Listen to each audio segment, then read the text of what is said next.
অস্থিতিশীলতা সৃষ্টি করে দেশের মধ্যে গোলযোগ সৃষ্টি করে আবার তারা ক্ষমতার মস্তদের ফিরে আসবার স্বপ্ন দেখছে। আমরা বলতে চাই পরিষ্কার, আজকে ভারতকে লক্ষ্য করে নাম নিয়ে আমাদেরকে কথা বলতে হয়। বিগত 6 মাসে অনেক চেষ্টা করেছ, অনেক পানি ছেড়ে দিয়ে বাংলার মানুষকে নিয়ে পানিতে ডুবিয়ে মারার চেষ্টা করেছ। বাংলাদেশের মানুষ বাংলার পানিতে দাঁড়িয়ে তারা হাতে হাত থেকে আরো ঐক্যবদ্ধ হয়েছে। ইসলাম কেড়ে দিয়ে বাংলাদেশের অভ্যন্তরে হিন্দু মুসলিম বাংলা বানাতে চাও। আমরা পরিষ্কার ভাষায় বলি, সংখ্যালঘু হিন্দু ধর্মাবলম্বী যারা সম্প্রীতিতে বিশ্বাসী, আপনারা নিজ নিজ জায়গায় শান্তিপ্রিয়ভাবে থাকুন। আপনারা যে কোনো নিরাপত্তাহীনতা ভোগ করবেন, বাংলাদেশের রাষ্ট্র আইন শৃঙ্খলা রক্ষাকারী বাহিনী প্রশাসন আপনাদেরকে নিরাপত্তা দিবে। যদি সেক্ষেত্রে নিরাপত্তা ব্যবস্থার কোন অপ্রতুলতা আপনারা যদি অনুভব করেন, পার্শ্ববর্তী ওলামায়ে কেরাম, মসজিদে ইমাম সাহেবান, মাদ্রাসার হুজুররা, হেফাজতে ইসলাম বাংলাদেশ, বাংলাদেশ খেলাফত মজলিস সহ ইসলামী জনতার কাছে আপনারা শুধুমাত্র একটু সংবাদ দিবেন। দেখবেন এদেশের সম্প্রীতি রক্ষা করবার জন্য, জনগণের জান মাল ইজ্জত আবরুর নিরাপত্তা নিশ্চিত করার জন্য যে কোনো ত্যাগ স্বীকার করতে আমরা প্রস্তুত থাকবো।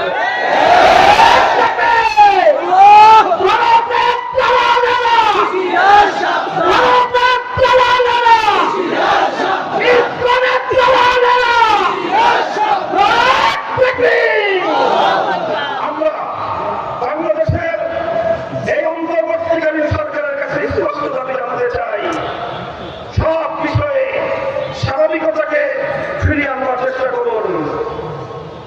ভারতে সংখ্যালঘু হিসেবে মুসলমানরা যে অধিকার থেকে বঞ্চিত হচ্ছে, ভারতে হিন্দুদের বিপরীতে মুসলমানদের তাদের জনসংখ্যার যে অনুপাত, সেই অনুপাতে ভারতের রাষ্ট্র কর্তৃক প্রদত্ত সরকারি সুযোগ সুবিধা এবং চাকরি বাকরিতে কত পার্সেন্ট মুসলমান সেখানে নিয়োজিত, আর পক্ষান্তরে বাংলাদেশে সংখ্যালঘু হিন্দু ধর্মাবলম্বীদের সংখ্যানুপাতিক অনুপাত হিসেবে তারা কত পার্সেন্ট বাংলাদেশে সরকারি সুযোগ সুবিধা চাকরি বাকরির সুবিধা ভোগ করছে, বিষয়গুলো জাতির সামনে স্পষ্ট করুন।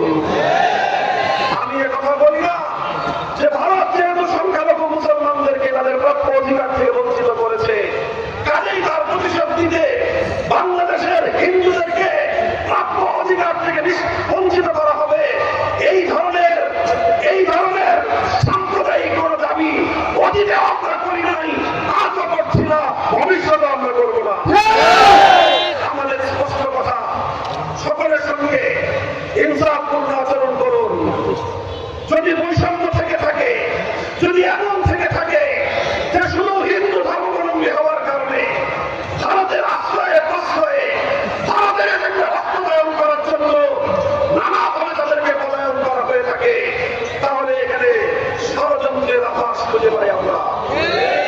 অবশ্যই হিন্দু ধর্মাবলম্বী হিসেবে সংখ্যালঘুদের, বৌদ্ধ ধর্মাবলম্বী হিসেবে সংখ্যালঘুদের, খ্রিস্ট ধর্মাবলম্বী হিসেবে খ্রিস্টানদের প্রত্যেকের যার যার অধিকার নিশ্চিত করা হবে।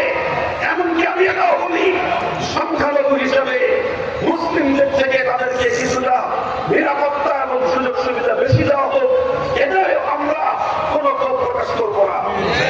কিন্তু যদি আরেকটি দেশের এজেন্ডা বাস্তবায়ন করার জন্য যারা বাংলাদেশকে নয় ভারতকে নিজেদের প্রধান আশ্রয় হিসেবে তাদেরকে মাধ্যমে যদি আমার বাংলার অভ্যন্তরে বিশৃঙ্খলা সৃষ্টির পায়তারা করা হয়, আর সেই বিশৃঙ্খলাকারীদেরকে যদি আপনারা প্রতিরোধ করতে না পারেন, প্রতিরোধ করতে ব্যর্থ হন, জনগণ নিজেরাই প্রতিরোধের জন্য প্রতিরোধ যুদ্ধ করবে।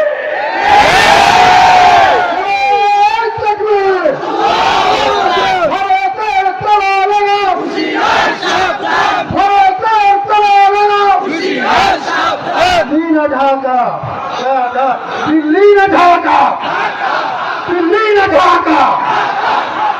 সংগ্রামী সাথী বন্ধুগণ, আজ লাখো কণ্ঠে চট্টগ্রাম থেকে যে আওয়াজ উঠেছে, টেকনাফ থেকে তেঁতুলিয়ায়, গোটা বাংলাদেশ আজ অভিন্ন সুরে কথা বলছে। আর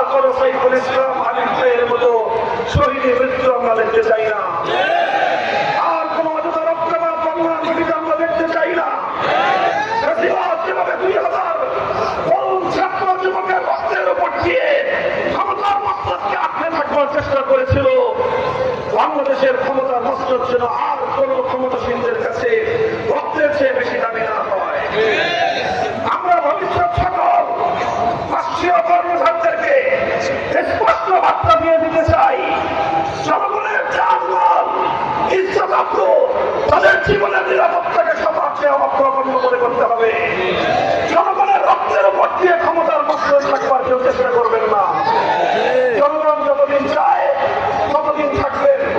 জনগণের লাভ তাদের পাপ এবং তাদের অভিপ্রায় বুঝবার চেষ্টা করবেন। অন্তর্বর্তীকালীন সরকারকে বলবো একেবারে আনলিমিটেড সময়ের জন্য ক্ষমতা আপনাদেরকে দেওয়া হয় না। একটা নির্ধারিত সময়ের জন্য আপনাদেরকে ক্ষমতার মধ্যে বসানো হয়েছে। সুনির্দিষ্ট একটা এজেন্ডা রয়েছে, সুনির্দিষ্ট দায়িত্ব রয়েছে। আপনারা প্রয়োজন সংস্কার সারবেন। ফ্যাসিবাদের আগ্রাস হয়ে ভেঙে পড়া বাংলাদেশের বঙ্গ রাষ্ট্র কাঠামোকে শুধুমাত্র জরুরি পুনর্নির্মাণ করে অতি দ্রুত জাতীয় নির্বাচনের ব্যবস্থা করবেন। প্লেইং ফিল্ড তৈরি করে জনগণের প্রতিনিধিদের হাতে ক্ষমতা হস্তান্তর করার রাস্তায় আপনারা চলা শুরু করুন। নির্বাচন কমিশন সংস্কার করা হয়েছে, পুনর্গঠন করা হয়েছে, ধন্যবাদ জানাই। নির্বাচন কমিশনের প্রতি আমাদের